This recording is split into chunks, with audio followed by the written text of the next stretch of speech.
Well, welcome. We're going to start, Ryan, with you, if it's all right. Absolutely. Why don't you tell us a little bit about yourself, where you're from, how long you've been in the business. Let's start there. So my name is Ryan Maceri. I am from Detroit, Michigan, along with Jeff. Yep. Been in the business. So wait, there is more business to go around then? There's plenty of business. Okay. Jeff does a high volume, but there's plenty of business to go around. For sure. I am a husband, a father, an investor. Been doing this for 10 years. 10 years, awesome. And since we connected, which I know we went through a sales rocket together, one of the ones that your brokerage hired me to do.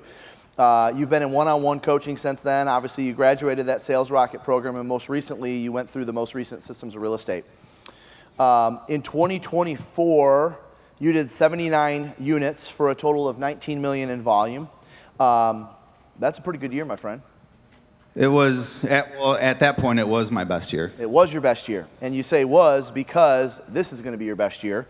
You're at 38 units so far, just under 10 million in volume, and you're on pace for 90 units and 22 million in volume, which will be your best year ever. Yes, sir. I love it. So, 10 years of doing this, you've been plugging into what we're doing since 2023. What's going to make it your best year ever? What's different about what you're doing right now than what you did in the past? Because obviously we could argue 2024, was that your best year ever at that time? Yeah. Yep, so you already had your best year ever. Now you're about to have your next best year ever. What have you been doing differently over the last couple of years versus the previous 7 or 8? Jeff, I don't think it's something that I was doing differently. And it's been preached this whole conference, especially today, of consistency. Yeah. How I feel is if you are not staying consistent, you are consistently starting over. Okay. So for me, even though there's things that there's times where I'm thinking like, man, this isn't working. It's slower, but at the end of the day, I know that if I continue to do it, it's going to pay off in the end, and it keeps paying off in the end. Yeah. Were you ever at a point in your career where you were consistently starting over? Because it sounds like you said that with a little passion. Like in the beginning years? Maybe a little bit in the beginning years, because, when you're a newer agent, you're always trying to chase the shiny object. Yep. But I realized real fast that that's not the way to go. Yep. So one of the things that we talked about on our prep call or conversation that we had was that you're having some good success with Realtor.com leads. Which, I am. Through the years, we've had panelists on this stage that either love them or hate them. We have attendees in the audience that either love Realtor.com leads or hate Realtor.com leads. So tell us in your mind, what do you think you're doing differently to convert those that maybe others who are saying, yeah, those leads stink, are doing? Well, number one is speed to lead. Everyone knows that. Your speed to lead. We have a plan in our CRM. Lead comes in. We have certain smart plans that hit and remind us to make calls every day, every other day, whatever the system is, or the smart plan is. Yeah. And we don't veer from that. Okay, so what I just heard in that is speed to lead. Of course, we all know that's important, but it's very important, yeah. Frequency of your follow-up is just as important, which is obviously something we teach. And that consistency of the follow-up, to continuously follow up and be consistent with it. You can't call once or twice and then just go on to the next one and think, oh, that lead's dead. Yeah. Sometimes it would take me, I would call leads for a year. I know that sometimes maybe too much. Too long. Yeah. But it wouldn't be like a daily thing. After so long, it would be maybe every couple weeks. Yep. But then I get a call back a year later. Hey, you're the only one who's been calling me. I'm ready. Yeah. So the lesson in that is when you think a lead is dead, it can absolutely show up at any point in time.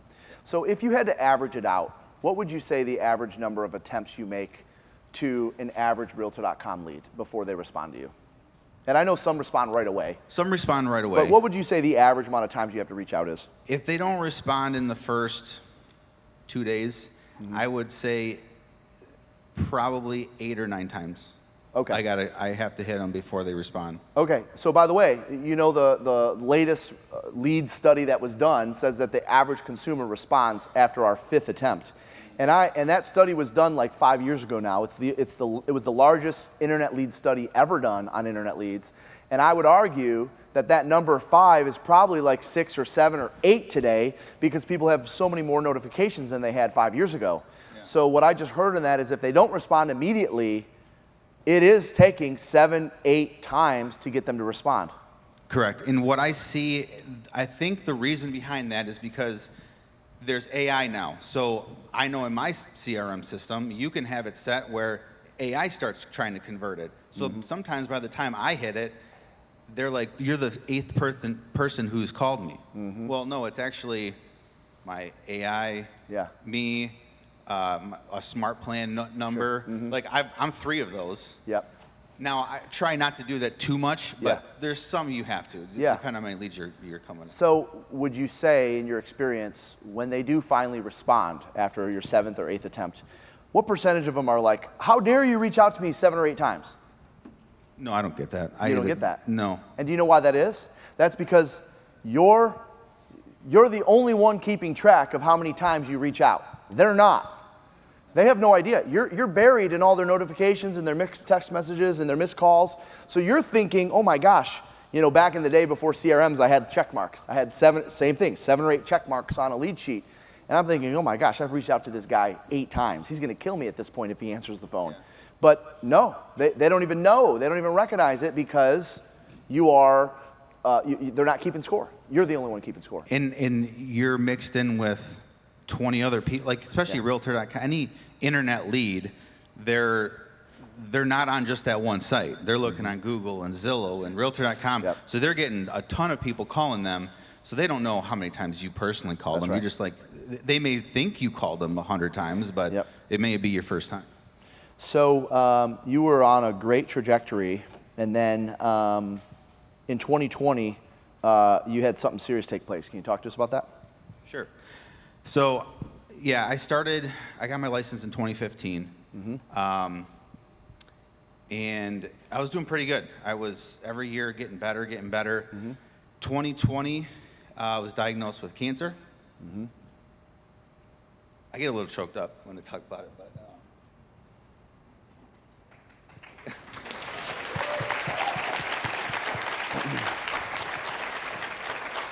So at the time, I just had my first son.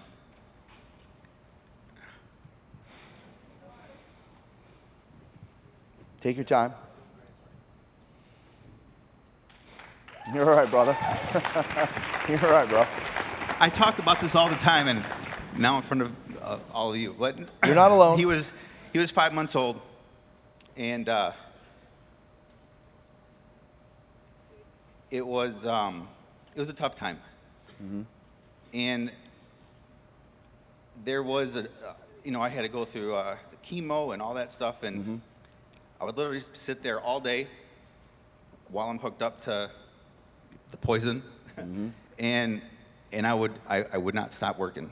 I just kept working, lead gen, follow up, all that stuff. After I was done, it was a 7-hour day of all that. I would go show houses, go on listing appointments, wear a hat because I was bald. But I never gave up. No. Yeah, that's good.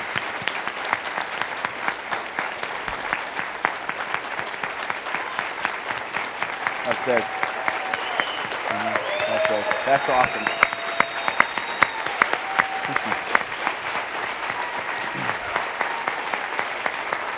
That's cool.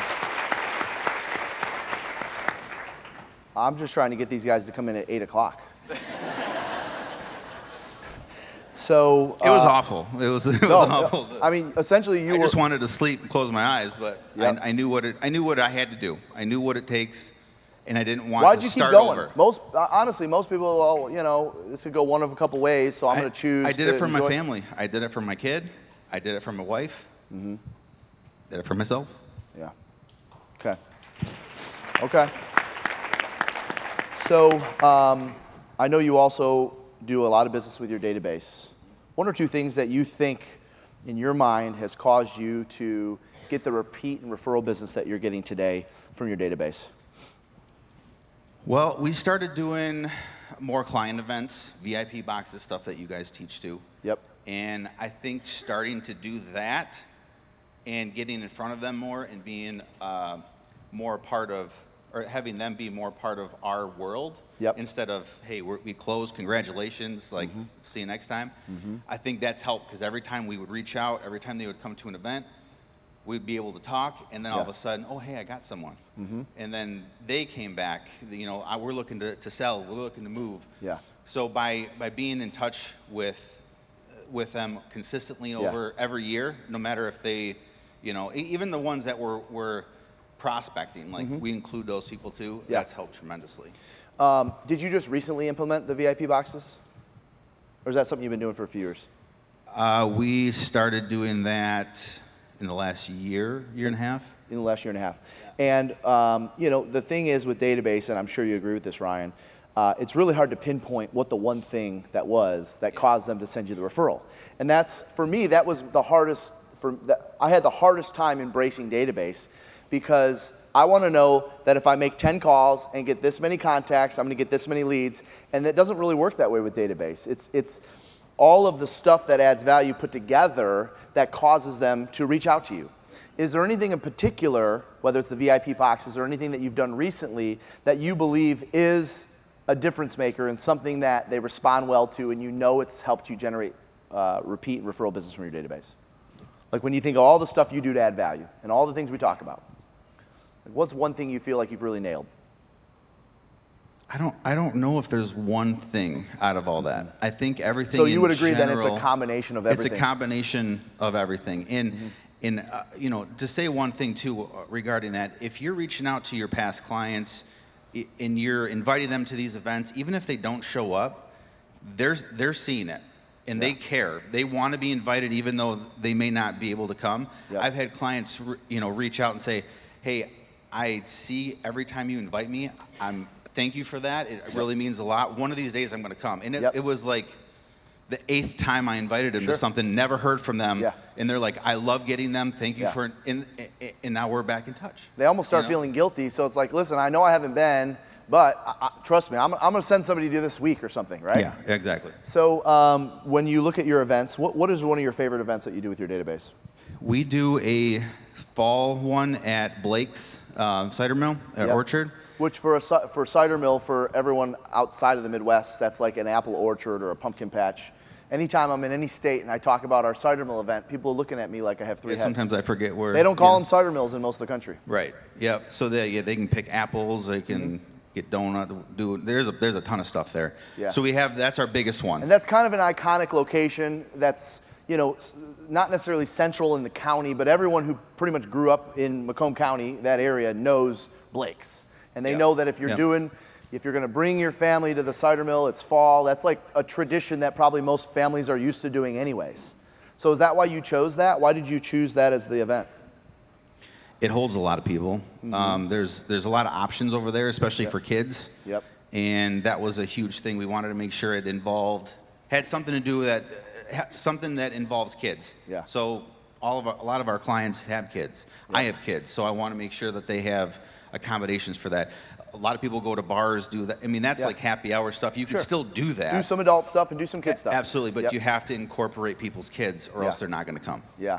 I didn't get a chance to share it, but when I was going through the hybrid farming stuff, Taylor shared with me the reason why she did that bingo night is because she was doing things in her neighborhood and recognizing that the same people kept showing up over and over, but she felt like she was missing out a huge demographic of the neighborhood.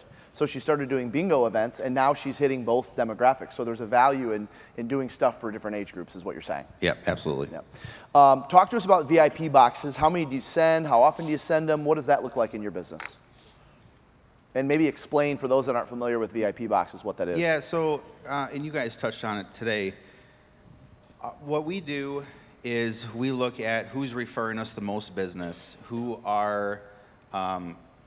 come back to us the most times. I mean, we don't have as big of a database as you, so we can combine a little bit more, and sometimes we'll include more people that we're really targeting. Yeah. So basically, you can go a little deeper with the smaller group. We can go a little deeper with the smaller group. Yeah. But like, for example, one of our last ones, champagne and a bottle with a note and a chocolate in it for New Year's. Yep. I think it's one of the That's things one that of the you ones guys that we do. teach. Yep. And that was probably what, a $6 expense, $7 expense? I don't even know. Yeah, I mean, doesn't really it's matter less than because $10. to me it's the value, the Yeah. staying top of mind. Yep. That's all. And the that's reason all why important. we teach VIP boxes, and you know this, you found this, which is why you're doing them now, is because you have to do stuff that doesn't just add value, because some of the stuff in the VIP boxes might not add value to everybody. If you send a little bottle of Prosecco to someone who doesn't drink, obviously there isn't any value to them, but it stands out.